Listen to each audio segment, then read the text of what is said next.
Hello everybody, and welcome to Andrew Broussard Watercolors. Today I'm going to be painting from a photograph that a gentleman named Guy from Australia sent me. I've been meaning to get around to painting this, and no, the moment's here. So I'll put the photo here, and then I'll have my results here. But it might be a 2 or 3 episode project, mainly because of just how colorful and just lush everything is in this, and it's kind of outside of my realm of what I usually paint. So in front of me I have a 8 by 10, actually 8.5 by a 10.5 sheet of arches, or it's really pronounced like ox, rough paper. The reason I went with this size is just the space of my table to film and the orientation. It's just easier to do it like this. But I am getting a little bit of shadow from that one leg on the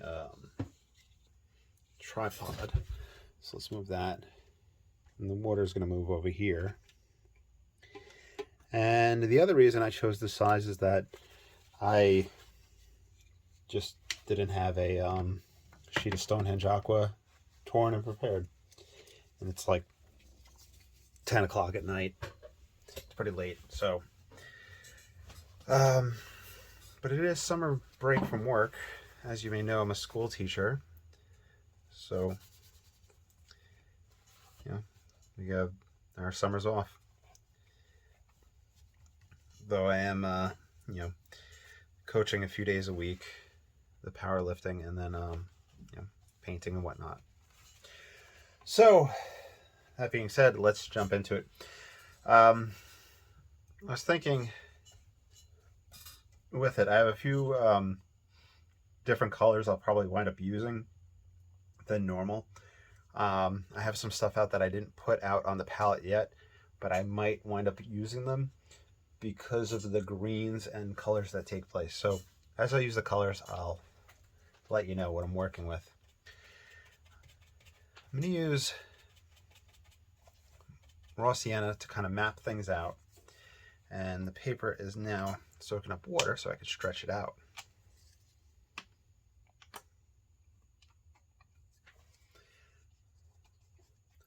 And I'll have here as our horizon, well, kind of our line going across where the water meets the rock.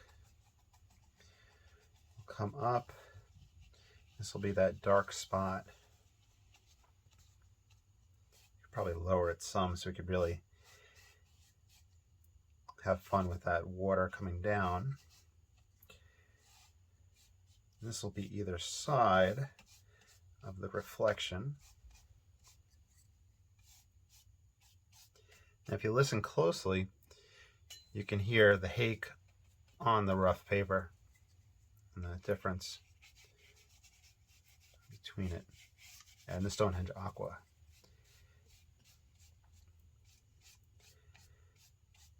Okay. Now, looking at the waterfall itself, what I'm thinking, because I don't usually paint waterfalls, that I want to take some ultramarine and feed that in, so like a light lighter than that, to get a little bit there, and then I'm going to wind up lifting it out almost immediately. So I just kind of want a little bit to take place.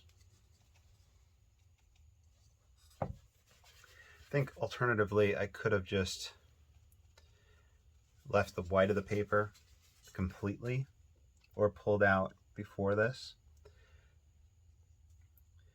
This is where I'm kind of thinking to kind of get that softness.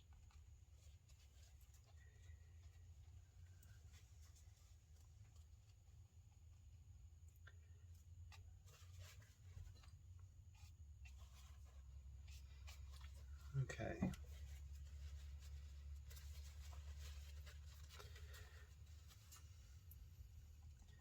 I think what I need to do is get a washcloth for cleaning off my palette, because using the same paper towel to clean off the palette and then paint already has it saturated with water. Okay, there we go. So let's play into the colors around with the surrounding rock. I'll grab some burnt sienna. I'm going to stretch the paper again because it's going to buckle in some.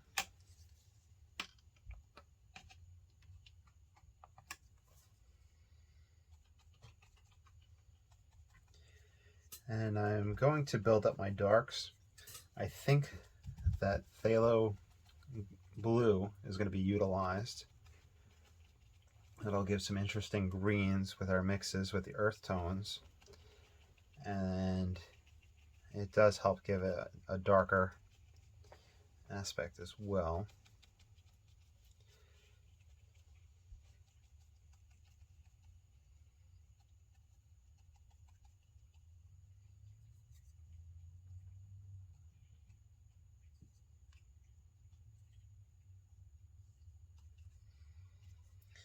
I put out some yellow ochre, which I think the opacity of it will help capture the feel of these rocks.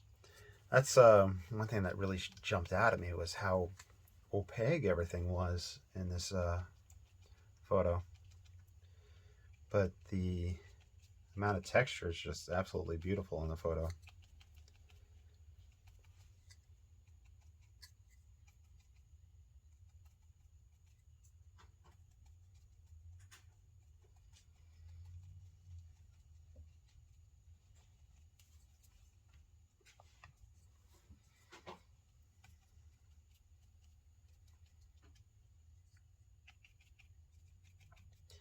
I did put sap green out on the palette.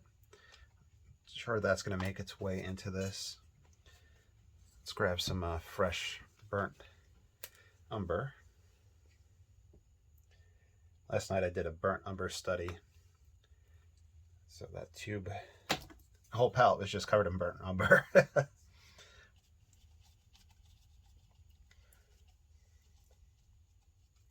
Still in the wet and wet stage. That might hinder me, considering the fact that I'm using a different paper than I usually do. You want to kind of be used to the properties and the drying time of your paper. But I guess using the rough paper also put into mind how the texture of the rock. This is going to build up into a dark.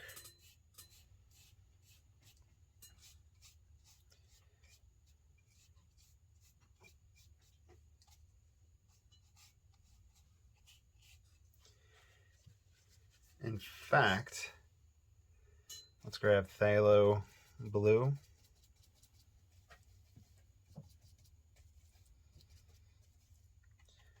And burnt umber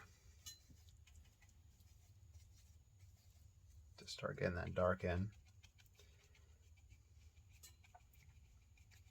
We may not have to resort to the phthalo green and the quinacridone rose. We'll see.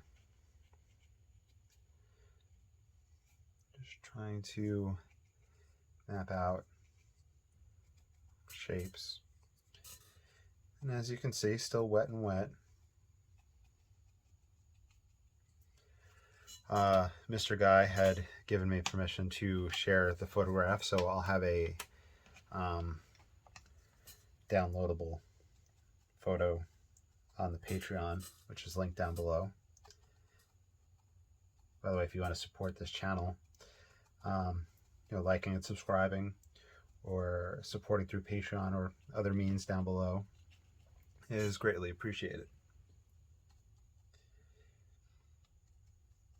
There's free content, well, exclusive content up on the Patreon, but I really try to keep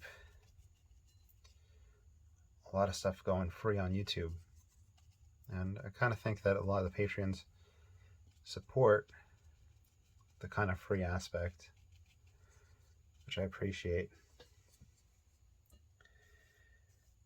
And by the way, regardless if you're a Patreon or not, if you ever have any questions or anything you'd like to see me do, let me know down below in the comments. Okay, I'm going to bring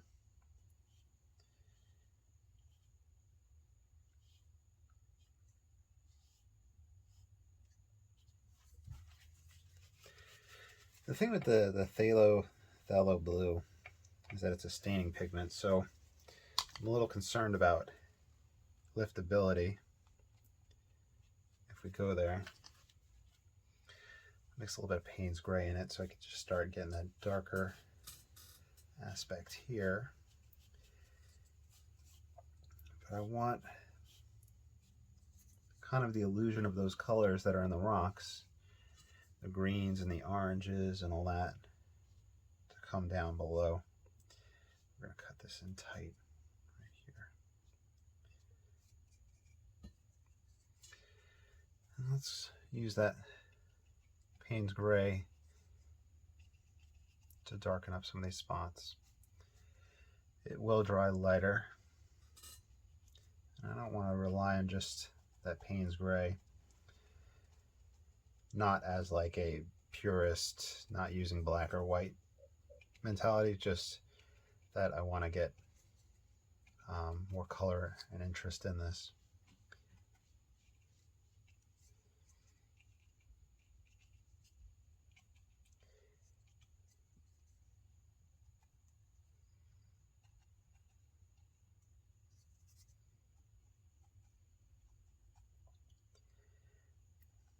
I have a feeling that this might just be a one video painting. It might be something that we'll come back to and just try again with a different approach as we learn stuff from this. But I'm starting to achieve that opacity that I want pretty quickly. It's kind of like that Betsinski painting, so the painting of the crucifixion that I did time lapses of.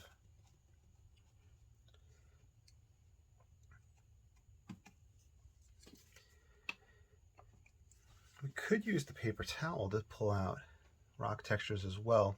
It's going to give us the white of the paper though. So I'm just trying to think about how we can do that. Maybe come back in with our yellows in those spots. So like right here is really bright, here's bright. Let me grab another piece of paper towel.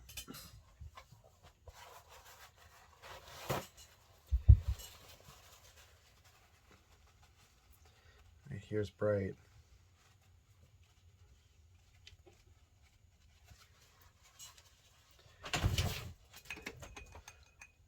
Guys, please don't knock everything off the desk. That was the cats. Let's grab some alizarin crimson.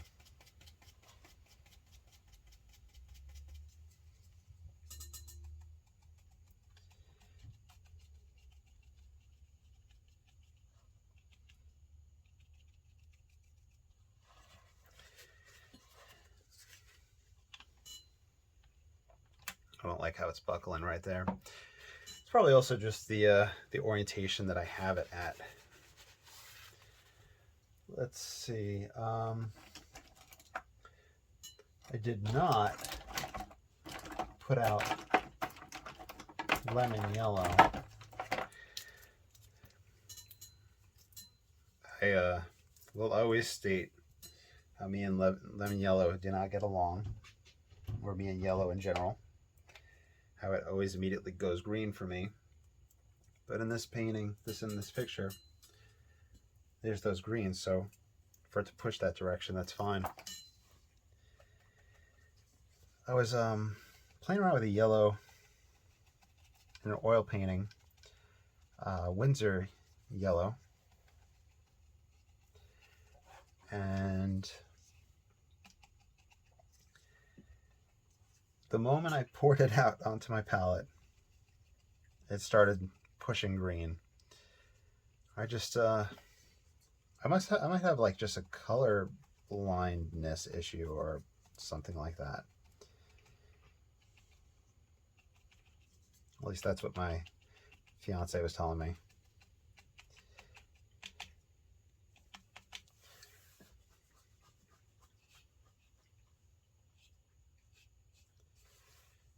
So that yellow come down here. Okay. Ooh, there's a lot of sap green.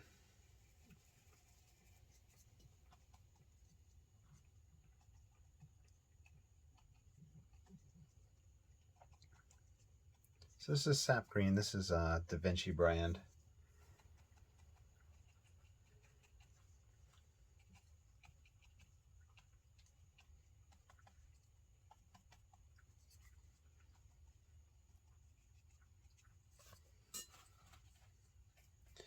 We got Hammy and Harrison hanging out with us.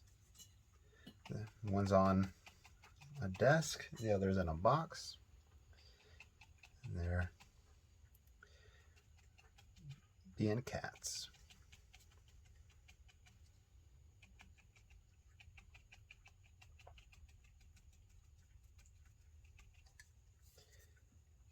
Bring that green down here.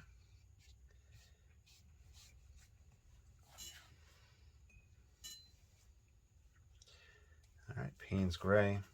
Pull some water out by kind of pinching at the base. There's some darks here that I had missed.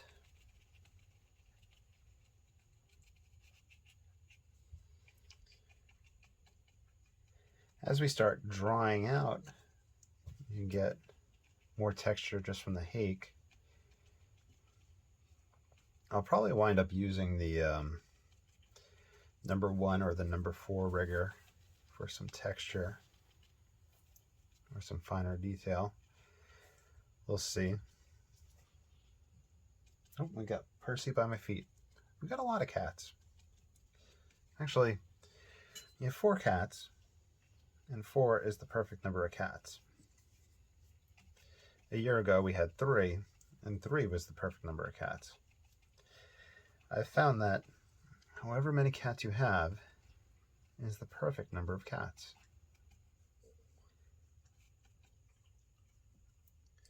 And feel free to quote me on that, or take the quote as your own.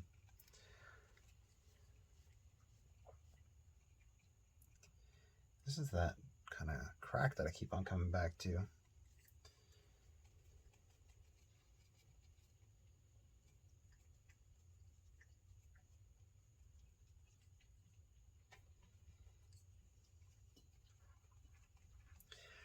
Now I did think, as I darken this up as I'm applying large amounts of Payne's gray, because I want to be dark in those spots. A conversation that I've talked about, that me and Joe Menza have had. If you know Joe Menza, he's a watercolorist as well, and he posts about his journey and his paintings on YouTube. If you haven't checked him out, check him out. He's a great guy. Me and him have talked about a concept known as bronzing, where if you use too much a thicker pigment, a thick amount of it, it has a leathery or glossy effect to it when it dries. And I'm obviously using very large quantities of pigment here. But and we've talked about its merits and how people would view it and whatnot. What the decision was on it, I don't remember.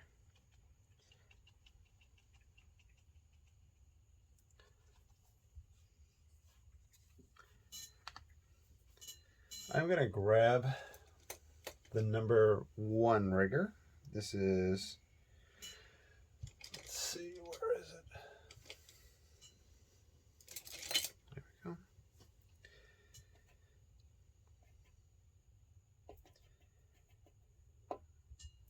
Have a light wash of ultramarine blue.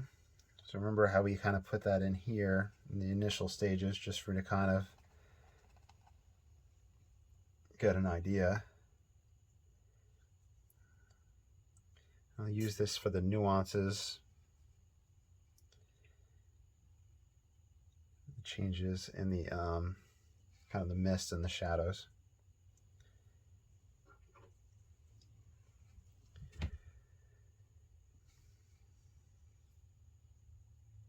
Every once in a blue moon, I'll paint a waterfall. So I don't really have a set way of doing it. Whenever I did do the Chinese watercolor paintings, I was following along with Mr. Henry Lee, another YouTube painter. He had watercolor in the Chinese art, and the approaches within Chinese art was really amazing, really cool.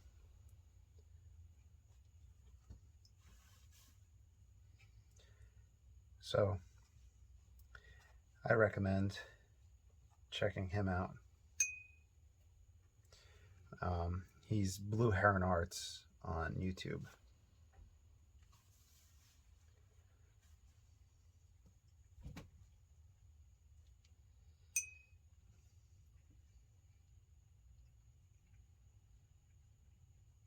Grab a little bit of sap green right there.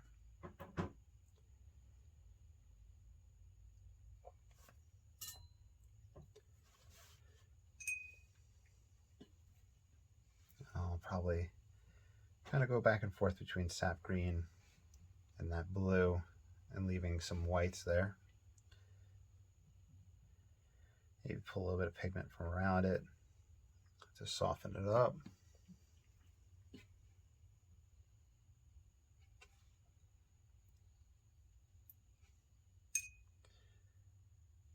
Also grab some of that yellow ochre, which I feel is a star in this one. It's really helping me out.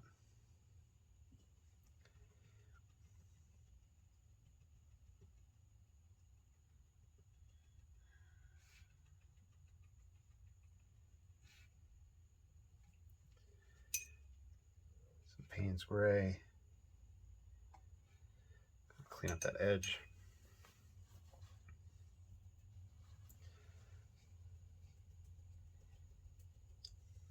A little bit of that blue. A little bit of that green in here.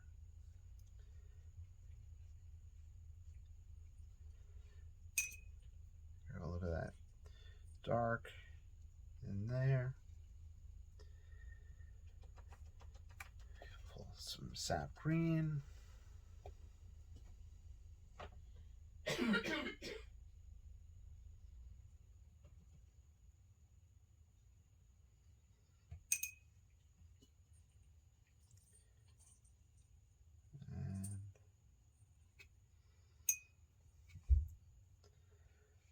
Let's clean up there.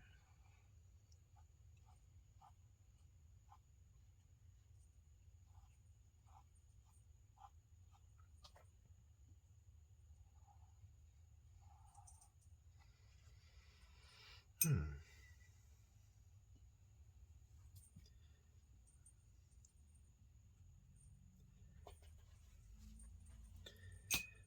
little bit more blue. I could pull out some of that.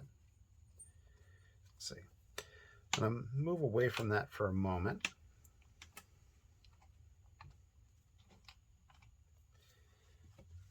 Let's start looking at other areas.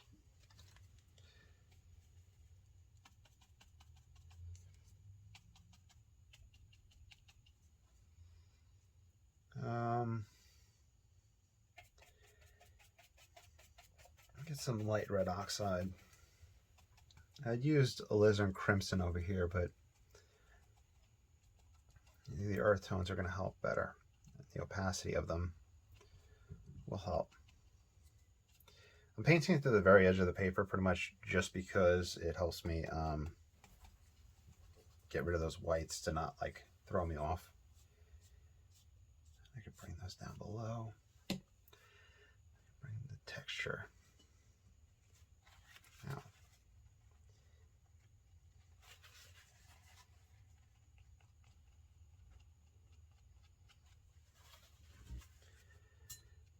Okay. I'm going to grab the number 4, which I couldn't find the other day, but it was right in front of me. There it is.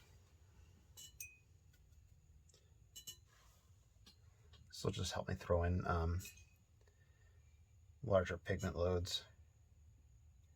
Phthalo blue with burnt umber, the Payne's gray, just to kind of get it dark in here. I'm going to go around and accentuate my darks.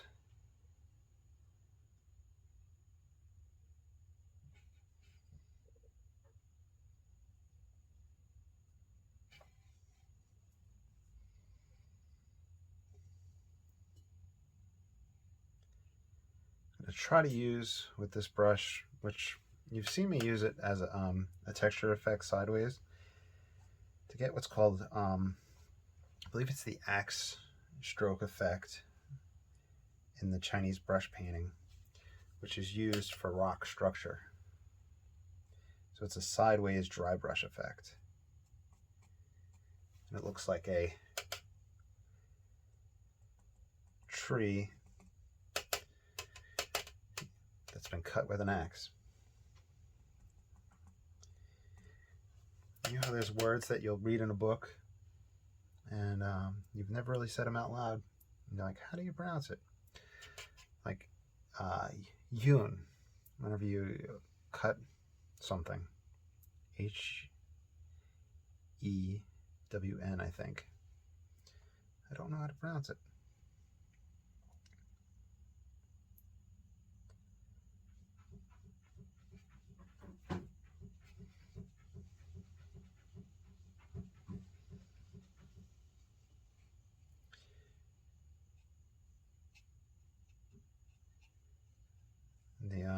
The rough paper is helping capture some of that.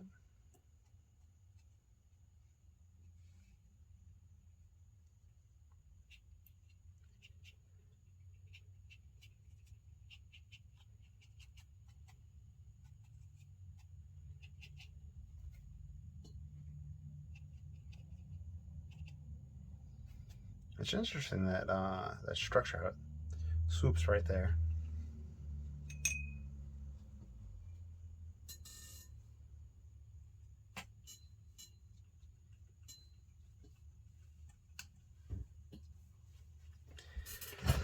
Okay, let me pause this for a moment.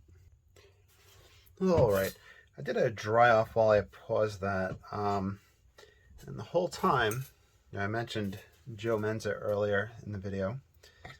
I thought of him because he paints quite thickly with watercolor, and all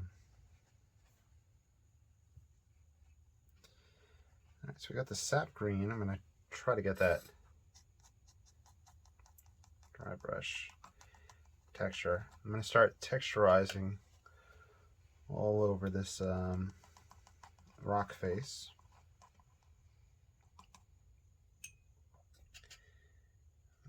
Mix a little lemon yellow in there to kind of lighten up this green mix.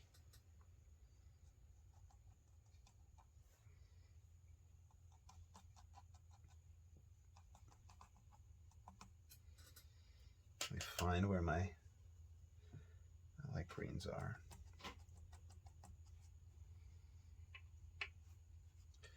A little bit too much water in it.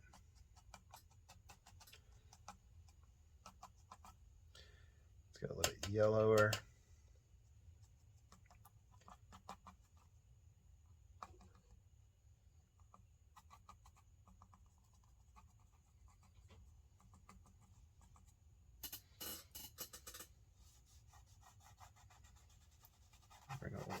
here.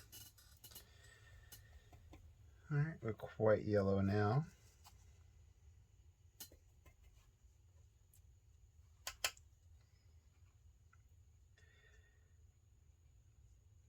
During the dry off, I did have an internal debate about whether or not I should do 2 videos, but I think that will get the gist of it within the next 10 minutes, so I think we'll hopefully be good.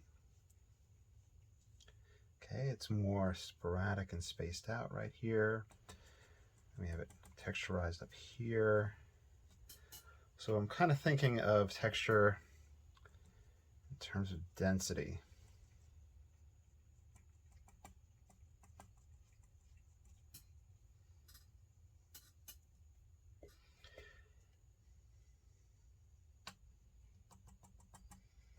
Looks like a tree right here.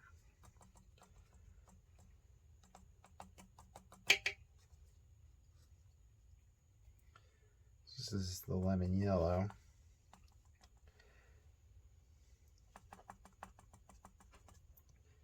I always wondered if this was damaging to the hairs of the brush itself, but I think if I was too gentle with it, I wouldn't use it to its max effort. So it's kind of a trade between the two. Yellow ochre. I was thinking about that with the Chinese brush, especially the on watercolor paper. How the watercolor paper is rougher than the rice paper, and how you're kind of dragging the hairs across it. But I've been trying not to get too caught up in materialistic things lately.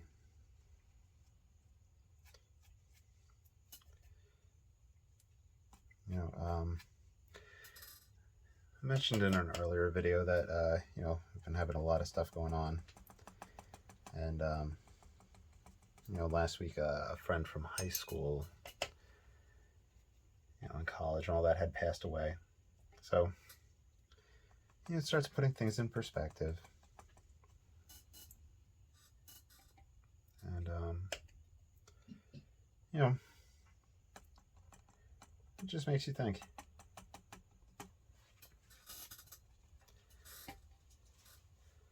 And we always talk about art as being a lifelong journey.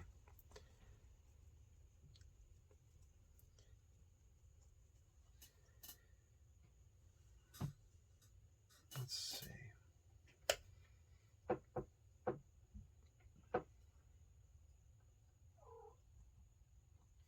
Yeah, Percy. Art is a lifelong journey.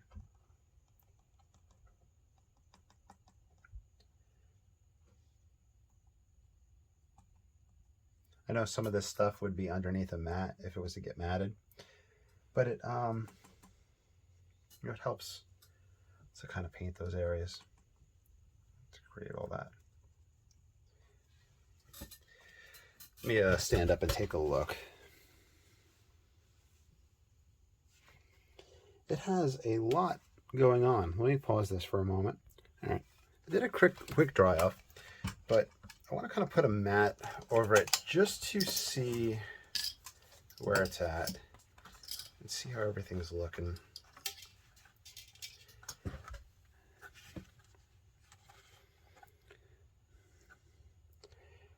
I think we could play some more with texture in here, and this line right here, if I can lift up and make that cleaner, I believe that would help.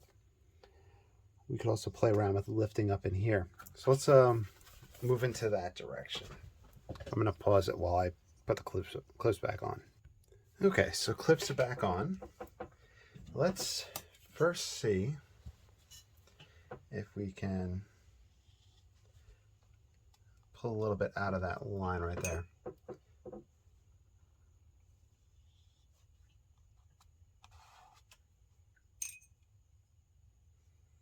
So I'm just laying relatively clean water right there and just lifting up. I could take a magic eraser and lift up that spot. Magic eraser would have, it has an abrasive. That's essentially what it is. It's called melanin foam. There's no chemical there. It just damages the paper essentially. You could take a razor blade and we can kind of cut into the paper. If you're following along and you are going to use if you use one, please be careful. Get an adult to help you out. If you're young, just, you know, gotta make sure you're safe.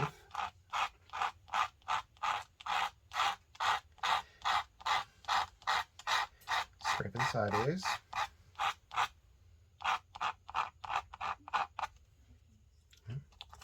Let's get some interesting scrapes coming down.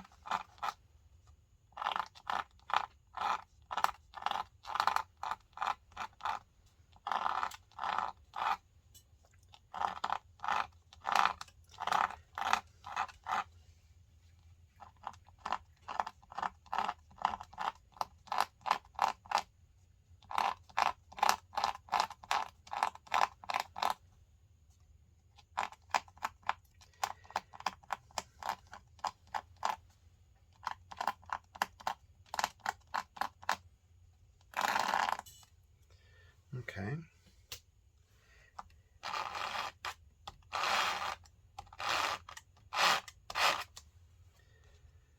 I think that's enough with the razor blade. Let's use the hake for a little texture. But, you know, you always want to be careful of kind of the stamping repeated pattern.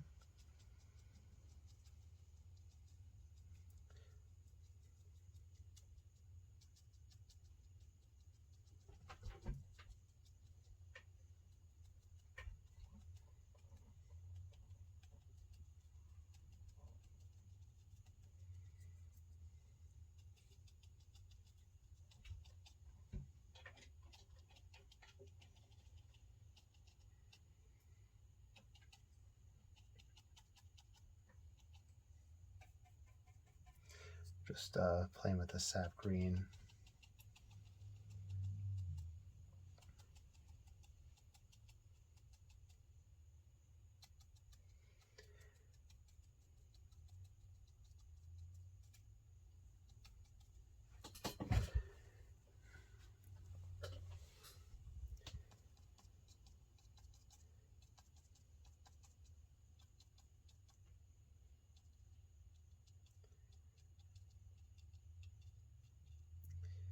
Using just the fact that it's darker, the sap green, to try to get that textured curve coming out of that darkness right there.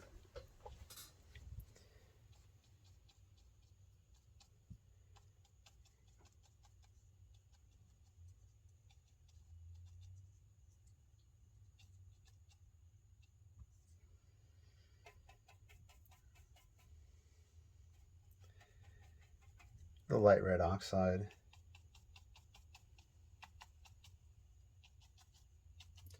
And I think, you know, you could play with it as much or as little as you want. Seems like this is a good experiment in opacity, in texture, and direction.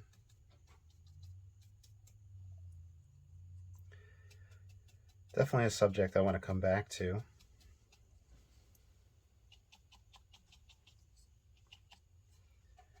Let's get darker.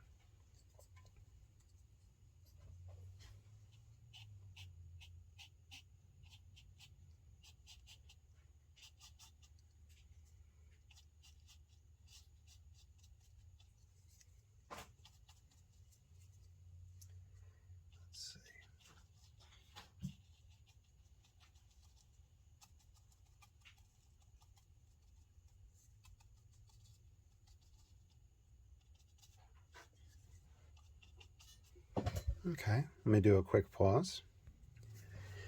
So I think that this one's going to get wrapped up. I hope you enjoyed. Feel free to follow along. Feel free to write your own name on whatever you do whenever you follow one of my tutorials or videos. You have my express permission to sell anything you do whenever you follow along with one of my tutorials or experiments, because this one, frankly, is an experiment for me. I'd love to see your results. Feel free to tag me on social media or show me a picture of what you do. I think that this subject and this particular photograph isn't done. I feel like it's something I'll revisit. I think there's a lot to be learned from it, and I have not learned everything there is to learn from it.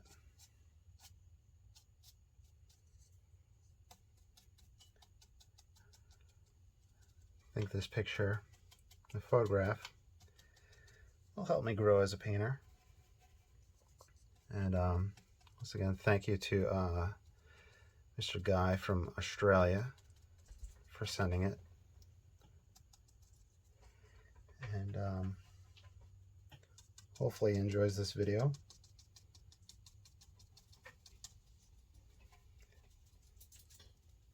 And hopefully you enjoy it as well.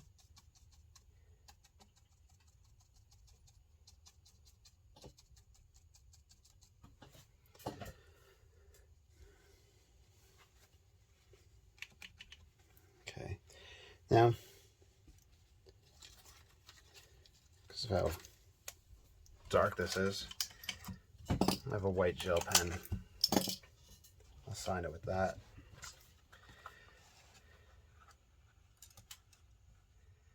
And let me see what time it is. It is 11 o'clock at night. Long day.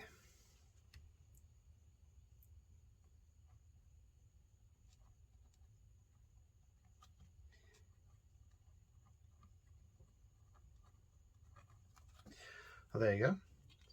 Y'all take care, and I'll talk to y'all soon.